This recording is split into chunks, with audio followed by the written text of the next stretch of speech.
활용 면에서는 일단 목돈을 만들 목적에서는 ISA 계좌를 조금 적극적으로 잘 활용을 해주시고, 연금저축, 연금계좌의 경우는 그냥 가늘고 길게, 그러니까 오랜 기간, 그 다음에 내가 쓰지 않아도 될 그런 자금들을 미래로 보내는 용도로 좀 활용해 주시면, 뭐 IRP냐 연금저축은 뭘 선택해야 되냐, 뭐 많이들 또 고민하시는데, 사실 이제 좀 장기적으로 투자하면서 세금도 좀 줄여야 된다 판단되시는 분들은 일단 연금저축을 잘 활용해 주시면 좋을 것 같고요. 세액공제로 900만 원까지 다 납부할 수 있는 여력이 있다 이러면 그냥 선택지는 하나예요. 그냥 IRP 계좌 한 개만.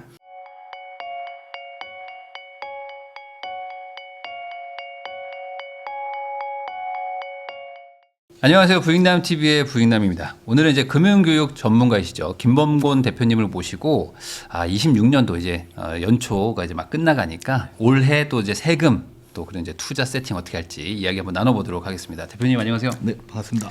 네, 또 이제 막 그 연말정산 끝나고 이제 네. 또 뭐 소득공제, 세액공제 막 받으시면서 월급 한 번 더 들어온다 이런 생각 하시는 분들도 있을 네, 것 같은데 맞습니다. 또 이제 연초에 또 세팅 잘해놔야 또 내년에 또 챙길 거 챙기잖아요. 네, 맞습니다. 그래서 이제 하나씩 좀 여쭤보도록 하겠습니다.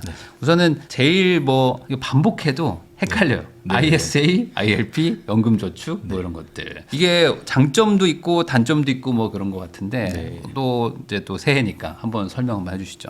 일단 뭐 연금저축이라고 하는 것들도 있고요. 그다음에 IRP도 있는데 묶어서 이제 보통 연금계좌라는 표현을 사용을 합니다. 그래서 가끔 어떤 분들은 연금저축 IRP, 그다음에 또 연금계좌면 또 다른 상품 아닌가라고 생각하시는데, 일단 용어가 정확한 건 연금계좌 안에는 연금저축 IRP가 있다라는 것. 연금계좌 안에. 네. 그다음에 보통 이제 그 장단점을 구분할 때는 일단 그 납입 운용 인출 과정에서 어떤 세제 혜택들이 있는지를 좀 먼저 따져보는 게 가장 중요해요. 네. 그래서 이제 연금 계좌라고 하는 건 연간 1,800만 원을 낼 수 있는데, 실질적인 세액 공제는 900만 원 한도로 세액 공제를 받을 수 있는 부분들이 있고요. 네. 그다음에 세액 공제율은 이제 개인의 소득에 따라서는 뭐 16.5% 적용되는 분들도 있고 13.2% 적용되는 분들로 나눠져 있다라고 보시면 되겠고요. 다만 이제 납입하는 과정에 세액 공제 받은 금액들은 나중에 자금을 인출할 때는 모두 다 과세 대상 소득이 된다라는 것도 꼭 알고 계셔야 됩니다. 다만 이제 세금을 많이 떼는 구조는 아니고요. 다음 조건을 지켰을 때 연간 뭐 1,500만 원 이내로 뭐 인출하게 되면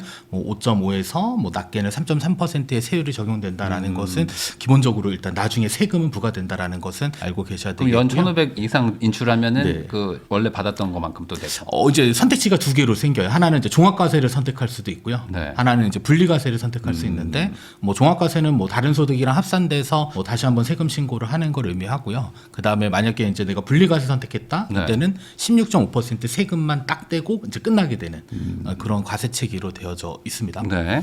그다음에 이제 운용하는 과정 중에는 이제 과세 이연이라고 해서 발생되는 뭐 이자 배당, 원래 세금 떼야 되는데 15.4% 세금 안 떼고 네. 얘를 계속적으로 재투자할 수 있는. 그래서 사실 투자 기간이 길면 길수록 이익이 많이 생기면 생길수록 세금을 떼지 않는 세전 금액이 계속 입금이 되니까 일반 계좌에서 세금 떼고 지급받아서 운용하는 것보다는 더 낫다. 절세 측면에서는 좀 월등히 좀 유리한 면은 있고요. 그다음에 인출 과정에서는 좀 조건들이 좀 복잡하기는 한데, 뭐 사실 뭐 연금 수령 한도도 있고 연간 1,500만 원도 있는데, 일단 과세 이연된 모든 세금들은 인출하는 과정 중에 이제 과세되는 부분들로 기억을 좀 해주셔야 됩니다. 다만 연간 1,800만 원 낼 수 있는데 네. 900만 원까지 세액공제 받으면 어떤 분들은 또 세액공제를 받지 않은 납입액이 있을 수도 있거든요. 근데 그런 금액들은 나중에 인출할 때는 아무런 세금이 적용되지 않는 그런 특징들도 있으니까 좀 기억해 주시면 좋을 것 같고요. 그다음에 보통은 뭐 연금 계좌라고 해서 연금의 형태보다는 뭐 최근에는 그냥 세금을 줄일 목적에서 사실 연금 계좌 안에서 발생되는 모든 이자 배당에 대해서는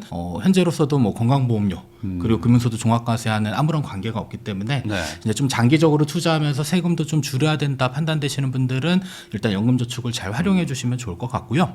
그다음에 이제 ISA 계좌도 많이들 이제 헷갈려 하시는데, ISA 계좌는 일단 기본적으로 의무 가입 기간이 3년이라고 하는 네. 기본적인 조건들이 있고요. 그다음에 연간 납입할 수 있는 금액은 연금저축보다는 조금 더 높습니다. 2천만 원 납입할 수 있는데, 다만 이제 최대로 납입할 수 있는 한도가 1억 원까지. 그래서 조금 젊은 분들은 차라리 ISA 계좌에서 그냥 최대한 1억 원 납입해서 목돈 만드는 그런 플랜들을 한번 계획해 보는 것도 또 괜찮은 목돈 만드는 좋은 방법이 될 수가 좀 굳이 있어요. 순위를 정한다면 ISA부터 먼저 꽉꽉꽉 채워가지고 네. 5년 동안 1억을 만들고 네. 그 다음에 그걸 뭐 연금 계좌로 넣는다든지 뭐 이런 식으로 하나. 아니, 그렇게도 할 수는 있는데 네. 연금은 이제 소액으로 조금 길게 가는 형태가 조금 적합할 수 있을 것 같고요. 왜냐하면 이제 당장 이 소비해야 될 여러 가지 목돈들이 있는 그렇죠. 상태에서 너무 먼 미래로 돈을 묶어버리게 되면 사실 이제 사용할 재원들이 없다 보니까 네. 나중에 중간에 연금 계좌를 이렇게 해지하게 되는 그런 상황들도 생길 수 있으니 네. 연금저축에 있어서는 이제 소액으로 좀 장기 투자하는 형태로 운용을 해주시고 그다음에 ISA 계좌는 일단 최대한 연간 2천만 원 한도까지는 최대한 납입해서 일단 1억 만들기를 좀 목적으로 해주시면 사실 계좌의 용도를 좀 구분하는데 좀 도움이 될 수가 있습니다. 저 ISA 계좌가 2천만 원을 넣을 수 있잖아요. 그게 예를 들어 3년 지나면 6천만 원이잖아요. 네네. 근데 예를 들어 계좌를 올해 만들었어요. 근데 네. 올해 2천을 안 낸 거예요. 그럼 네네. 내년에 4천 넣을 수 있어요? 네, 이게 2월이 돼서 2월이 돼요. 사실 연금저축은 2월이 안 되는데 그러니까 ISA 계좌는 그냥 뭐 나중에 필요하면 가입하겠지보다는 일단 개설해두고 네. 5년 지나면 그냥 1억짜리 통장이 하나 생기게 되거든요.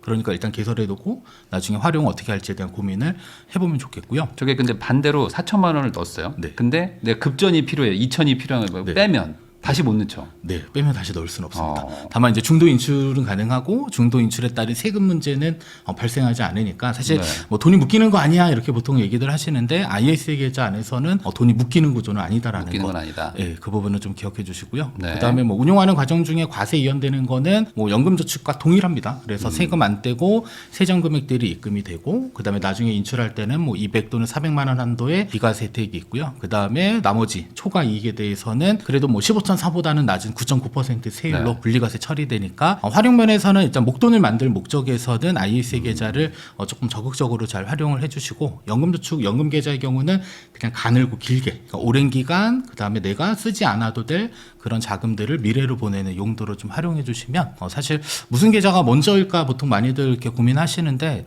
개인적으로는 두 계좌를 적절히 잘 쓰는 게 사실 중요하다라고 좀 볼 수 있을 것 같습니다. 그러면은 결국에 이제 뭐 금액이나 이런 것들이 좀 다르기도 하고 또 목적도 다르니까 뭐 예를 들어 내가 뭐 돈을 뭐 얼마를 벌어요. 뭐 300이든 500이든 벌었어요. 네. 그럼 이거를 미리미리 좀 이렇게 쪼개놔야 될 것 같긴 합니다. 네.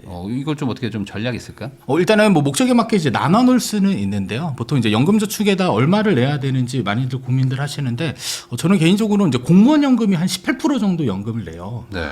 근데 이제 국민연금, 그러니까 회사원들은 지금은 이제 0.5%가 올라서 소득의 전체 9.5%를 연금으로 내고 있거든요. 네. 그래서 최소한 연금저축에는 그래도 소득의 9% 정도까지의 비율 정도를 좀 납입하는 거를 목표로 좀 하는 게 나중에 그래도 어느 정도의 연금 소득을 확보하는데 좀 일부 좀 도움이 될 수 있는 게 있고요. 네. 두 번째로는 이제 뭐 IRP냐 연금저축은 뭘 선택해야 되냐 뭐 많이들 또 고민하시는데 사실 세액공제로 900만 원까지 다 납부할 수 있는 여력이 있다 이러면 그냥 선택지는 하나예요. 그냥 IRP 계좌 한 개만 가지고 있는 게 왜냐하면 뭐 계좌를 막 목적에 따라서 나눠놓으면 사실 뭐 좀 좋지 않을까라는 생각을 하는데 근데 현실적으로 돌아가게 되면요 운용하는 게 되게 어렵습니다. 그러니까 내가 일일이 맨날 관리하면서 운용을 계좌를 여러 개로 쪼개놓게 되면 사실 네. 잘 관리할 수 있을 거라고 생각하는데 현실은 또 많이들 방치를 하고 계시기 때문에 그럼 연금저축보다 IRP가 차라리 난 거예요? 900만 원을 만약에 꽉 채워서 꽉 채울 수 세액공제 있다. 받겠다라고 하면 그냥 IRP 계좌 한 개. 아니다 나는 600만 원 정도만 세액공제 받겠다 이러면 연금저축. 아니다 나는 어느 정도의 이제 저축 여력이 된다. 네. 그러면 IRP 하나, 연금저축 하나. 요게 일단 가장 기본적으로 나누는 방식이고요. 네. 그다음에 나중에 퇴직하면 어차피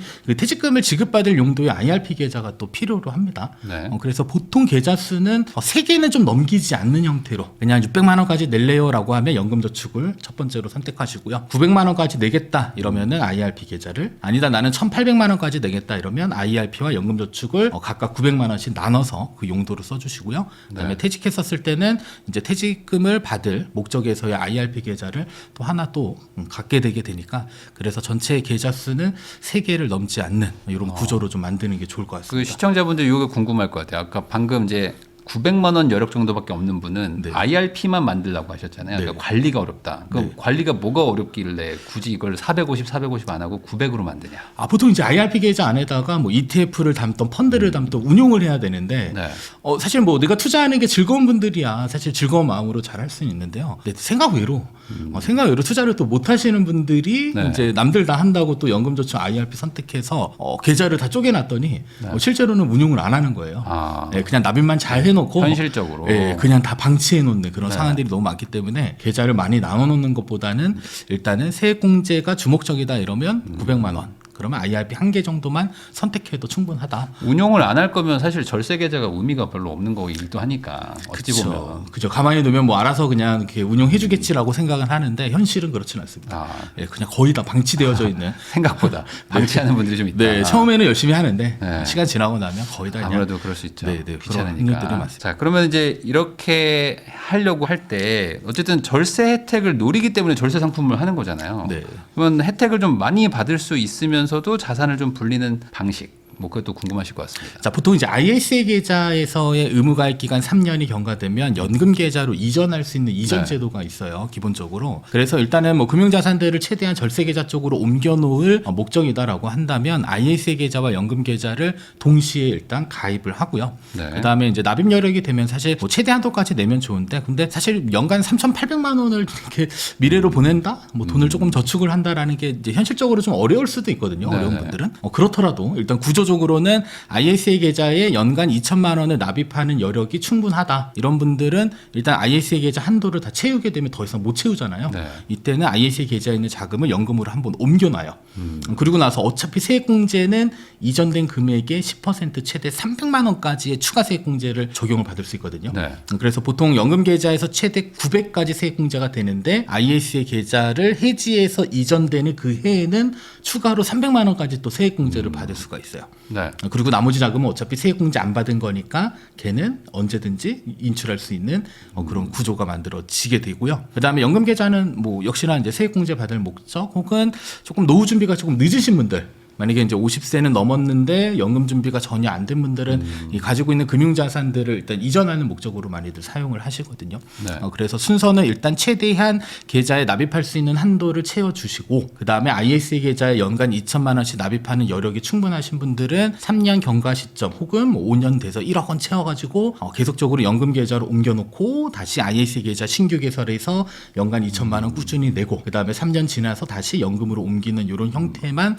반복하게 되면 사실 5년 동안 납입 금액 기준으로만 1억 9천이 일단 절세 계좌로 옮겨줄 수 있거든요. 네. 그래서 일단은 뭐 세제 혜택도 많이 받고 그 다음에 금융소득 종합과세나 건보료의 영향에서 조금 벗어나고 싶은 분들은 ISA 계좌에서 연금 계좌로 이전하는 그런 이전 제도들을 잘 활용하는 것들이 좀 중요하다라는 게 포인트가 좀 될 수 있을 것 같습니다. 그러니까 기본적으로 ISA를 조금 더 먼저 두고 그리고 여기서 돈 좀 벌고 꽉꽉 채우시면 그때 연금으로 조금씩 보낸다. 네, 그리고 그렇죠. 다시 또 IS도 열심히 굴리고 이게 가장 확실하다. 네, 이렇게 맞습니다. 말씀해 주셨는데 아까 이제 ISA 계좌가 이제 3년 의무가 있고 또 5년까지 되고 하면 네. 그럼 3년 의무만 딱 채우고 끝내면 좋은 네. 건지 네. 5년까지 꽉 채우면 더 좋은 건지 이것도 좀 비교를 해주셔야 될 것 같습니다. 보통 이제 뭐 3년 되면 옮기겠다 이게 의미가 없는 게요. 네. 그때 시장 상황에 따라 달라질 겁니다. 그럴 수 있죠. 네, 내 계좌가 플러스면 기분 좋게 옮기실 건데, 근데 문제는 플러스가 되더라도 이 사람들이 파는 걸 싫어하시더라고요. 매도에 대한 의사결정을 아마 못 내릴 가능성들이 있기 때문에, 근데 이거는 미리 좀 정해놓을 필요가 있는 것 같아요. 어쨌든 오늘 팔아서 다시 사면 약간의 시차는 발생하지만 결국 수익률은 사라지지만 평가 금액은 그대로거든요. 네. 예를 들어 뭐 이렇게 50% 이익이 났는데 오늘 이걸 팔아서 다시 샀다라고 하면 50% 이익 난 건 사라질 수는 있죠. 0%긴 하지만. 네. 근데 금액으로는 이미 수익이 나 있으니까 파는 거를 너무 두려워하지 않으셨으면 좋겠고요. 그 다음에 뭐 3년이냐 5년이냐 이런 계획들도 어떤 분들은 보통 ISA 계좌가 1년에 2천만 원씩 낼 수 있는데 연도 기준이거든요. 네. 예를 들어서 뭐 2026년 12월에 가입해서 2027년 1월이 되면 1월 달에 4천만 원을 낼 수가 있어요. 그래서 사실 의무 가입 기간이 3년인데 실질적으로 납입할 수 있는 납입 금액은 8천만 원까지 낼 수가 있는 구조가 되기 때문에 그래서 여력이 좀 되시는 분들은 딱 3년 채워서 8천만 원 납입해서 자꾸 반복해서 옮기는 경우들도 있습니다. 근데 개인에 따라서는 사실 연간 2천만 원에서 최대 1억 채우는 게 어려운 분들께서는 차라리 그냥 최대한 1억 원을 납입하는 걸 목적으로 하시고 그 다음에 내가 목돈을 사용할 목적이 없다. 때는 연금 계좌에다 옮겨놓고 다시 저축할 수 있는 여력들은 ISA 계좌에다 자금을 내서 또 불리다가 또 추가적으로 납입할 수 있는 여력이 더 생겼다라고 하면 또 연금을 옮겨놓는 이런 형태로 좀 ISA 계좌는 연금 저축과 짝꿍처럼 네. 예, 좀 같이 데리고 다니면 좀 활용도가 좀 높아지지 않을까. 요게 근데 조금 좀 헷갈려가지고 네. 좀 더 단순하게 네. 그러니까 3년 의무가 되면 네. 그냥 깨는 게 괜찮은 거예요? 웬만하면. 근데 보통 이제 비과세 혜택 200 또는 네. 400만 원 받으려고 반복하시는 분들도 있는데 근데 중요한 건 해지를 했어요. 만약에 이제 6천만 원 내서 해지했는데 네. 그럼 6천만 원을 어디에다 담아둘 건지가 일단 다시 만들면. 네, 다시 만들면 2천만 원까지 2천밖에 안 되니까. 네, 나머지 4천만 원. 4천은 또 이제 뭐 계좌 또 만들어서 또 굴려야 되니까. 네. 또 근데 그것도 스트레스다. 얘를 연금으로 안 옮길 거면 네. 일반 계좌에서는 또 역시나 이제 투자하다가 또 세금 문제가 또 생길 수가 있기 때문에 그러니까 뭐 새로 개설하는 건 너무 좋은데 내가 납입할 수 있는 여력 엔드 이미 쌓아놓은 돈들은 어느 계좌에다가 담아둘지를 결정하지 않은 상태에서 무턱대고 해지하게 되면요 들어갈 돈들이 없는 거예요. 그렇죠. 어디에다 담아서. 근데 내가 보통 운영하지? 저쯤 되면은 이제 네. 그 전셋집을 하나 얻어서 독립을 하든 네. 뭔가 결혼을 하든 뭔가 하나 목돈 쓸 일이 나올 것 같긴 한데. 네. 네. 근데 이제 목돈은 또 중도 인출할 수 있으니까 네. 예, 어느 정도 이제 기능적인 측면에서는 사용할 수 있는데 근데 보통 제가 보니까 ISA 계좌는 약간 장기 투자를 원하시는 분들도 있기는 한데 네. 보통 이제 젊은 이제 청년층이다라고 하면 거의 다 목돈을 소비할 목적의 아, 3년째 계좌. 되면 예, 맞습니다. 예. 차도 한 대 사고. 네, 그런 식으로 이제 소비용 계좌로 이제 사용하는 게 좋을 거다. 네. 보시면 됩니다. 알겠습니다. 그러니까 웬만하면 뭐 끌고 가는 것도 나쁘진 않다. 네, 네. 나쁠 건 없다. 자, 그럼 이제 아까 말씀도 잠깐 해주셨지만 이제 퇴직 계좌로 이제 IRP도 있는데 네. 이게 이제 기존에 납입하던 계좌가 아니고 이제 새로 받아야 되는 거죠, 이게. 아 퇴직급이요? 네. 아 퇴직금은 이제 기존에 있는 계좌로도 받을 수 있고요. 아니면 이제 새로운 계좌로 받을 수 있는데. 굳이 그럼 새로운 걸로 할 이유가 뭐가 있어요? 근데 이제 돈의 속성 때문에 그렇습니다. 돈의 네. 속성. 보통 이제 납입했을 때는 이제 세액공제 받은 금액들 그리고 이제 거기 안에서 쌓인 운용 이익들이 있게 되고요. 그 다음에 신규 계좌로 또 만약에 퇴직금을 받게 되면 그 IRP 계좌 안에는 또 퇴직금에 대한 금액이 또 들어있게 되거든요. 근데 문제는 나중에 이제 세금에 대한 정산의 문제인데 이 퇴직금이 들어온 건 퇴직소득세가 과세되고 네. 그 다음에 퇴직소득세가 감면되는 부분들이 있다 보니까 나중에 연금을 인출할 때 그 퇴직금은 연간 1,500만 원 조건에 들어가지는 않습니다. 근데 가장 중요한 핵심은 뭐냐면 퇴직금을 그냥 노후자산으로 사용할 목적이다. 이때는 사실 뭐 기존에 납입한 계좌에 합쳐도 큰 틀에서는 뭐 사실 네네. 활용도는 별로 뭐 그렇게 변화는 없는데 만약에 중간에 일부를 좀 찾고 싶어요. 만약에 퇴직금의 일부만 찾아서 소비하고 나머지는 그냥 노후자산으로 쓴다라고 했을 때 하나의 계좌에 합쳐놓게 되면 안타깝게도 IRP는 중도 인출이 안 돼요.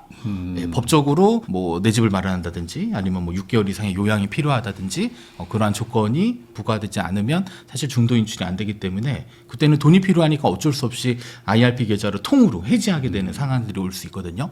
그렇게 되면 이제 단점은 퇴직금은 원래 퇴직소득세 과세 대상이니까 페널티가 없는데 이전에 납입했을 때 세액공제 받은 거 그 다음에 운용 이익들은 다 세금입니다. 그냥 16.5%가 목돈으로 한 번에 또 세금이 나가기 때문에 그래서 그냥 분리해서 받아서 혹시라도 목돈이 필요하면 퇴직금이 들어있는 계좌를 해지하고 걔는 목적에 맞게 쓰고 기존에 납입했던 그런 연금 용도로 사용했던 것들은 나중에 노후소득으로 확보하는 그런 방안들이 좀 이게 필요하다. 결국에 이제 뭐 제한도 있고 뭐 의무도 있고 막 이러니까 쪼개놔야 뭐 네. 깨더라도 이제 혜택이 좀 덜 줄어드는데 합쳐놓으면 불리하군요. 네. 그러니까 어쨌든 나중에 다 합칠 수는 있거든요. 네. 그러니까 그 나중에 합치는 건 그 나중에 문제고. 나중에 해도 되니까. 예, 일단은 각각 용도에 맞게 계좌를 일단 선택해서 수령하고 그 다음에 필요에 따라서는 합치는 그런 방법들을 사용하는 게 더 좋을 것 같습니다. 뭐 크게 봤을 때 ISA로 운영하다가 이제 뭐 필요하면 연금 저축을 좀 보내든지 IRP나 이런 걸로 좀 운영하시고 네네.